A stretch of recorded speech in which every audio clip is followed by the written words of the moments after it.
When the qi is deficient, the spleen and liver will be affected first. And spleen, liver, they are in control of the muscle, the joint, the ligament, and tendon. So when it's affected the most, especially when the qi and blood deficiency affect the spleen and liver, it shows on the joint.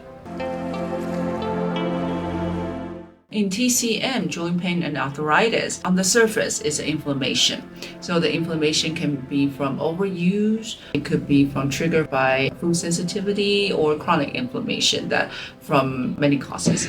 But the underlying cause is actually the tendon, ligament, and joint fail to be nourished by blood and qi. So there's that blood and qi deficiency in the underlying cause.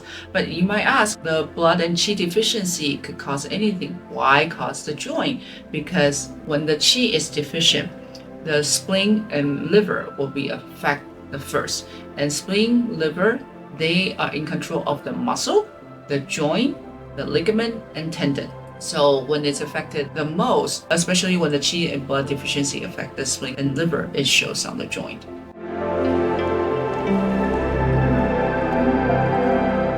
Remember, joint pain and arthritis, the manifestation is inflammation.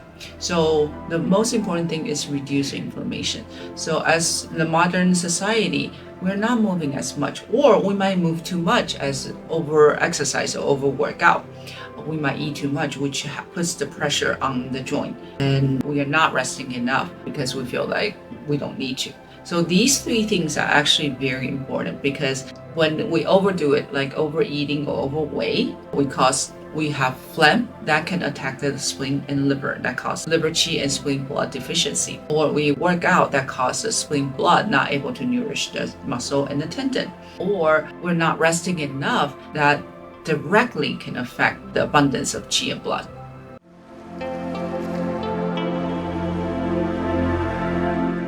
First of all, look at your diet, because a lot of inflammation comes from the gut. Not because you have anything wrong with the gut, but mostly we consume the food that cause inflammation, like refined sugar, high fructose corn syrup, gluten, or dairy, if overconsumption, and overprocessed food, which is probably in a lot of people's kitchen cupboard.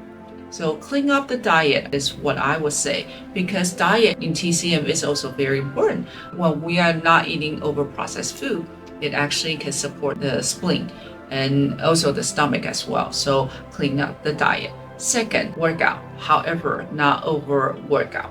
What I mean is that it's very important to move the liver qi so that we can promote the blood flow to nourish the tendon, ligament, and joint. However, a lot of us can overwork a little bit because we want to break our personal record. So we need to know that, again, the sweet spot. Where is our sweet spot? Discomfort is okay. Pain is not. We have to keep that in mind, because when we have pain, your body is sending that signal to say, hey, something is not right. And that can cause inflammation. And then third, rest. When we rest enough, and that's not just physically rest, we also mentally we need to take a break as well.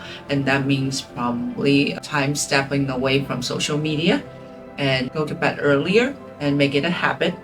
That way we can make sure that our body can replenish the qi and blood when we sleep.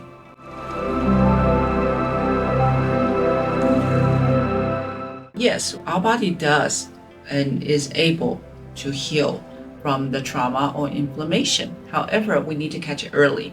A lot of us is actually just not paying attention to our body enough to know the cue or know the signal that our body is trying to tell us. So by the time that we have it, it's like, oh, my pain has been going on for years, and now I don't have any collagen, or I have too much wear and tear on the knee or hip joint that is just beyond the point of repair. And then the doctor definitely have to suggest something, and hip replacement or joint replacement surgeries are definitely one of those options.